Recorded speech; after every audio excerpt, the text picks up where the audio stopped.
they have some pretty heavy hitters Yeah. as far as NIL deal sponsorships and stuff like that, which is great. I think college kids need to get paid. I just think Yep. there needs to be contracts like the coaches have. That's my Yep. only gripe, right? Mhm. So if you're going to come here and you're going to get, Archie Manning's kind of money, you're going to sign a 3-year contract to be here, right? For sure. And there's a lot of guys. There's that guy in Florida, I think is actually going to go to the Supreme Court, where he showed up for 1 week and turned around, left and yeah. was it 15 million? It Yeah. was like a crazy amount of money, right? I know that's where obviously there's loopholes and everything, and that's where you have to have contracts.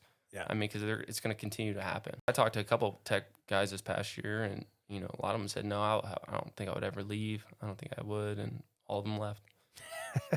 It's just that money on the other side, man. I know. Once it shows up, it's like hard to kind of turn it down, because again, getting drafted is not guaranteed. I mean, it's you can get projections and all that stuff, but you can have one bad year, you can get injured, yeah, and all of a sudden that chances of making pretty good money out of the draft is gone.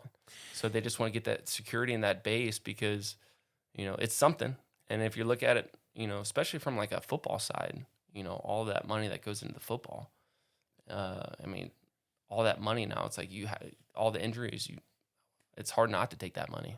Yeah, you would, because you can get. I mean, well, baseball is supposed to be one of the most injured sports out there. With the arms and stuff. The arms. But I still think football is the most violent sport to be out there and get injured on. Uh-huh. But I would definitely say, hey, if you're in football or even in any of the sports, you're gonna take the money. But my biggest deal is what happens if you get injured. So I always look at it protection first, right? So if you're like, hey, there's a chance you're going to go in the draft, and this is a legitimate player that could go, you're still going to play that 1 or 2 years just to, try to raise in that draft class. And Correct. So that's where I'm always looking at.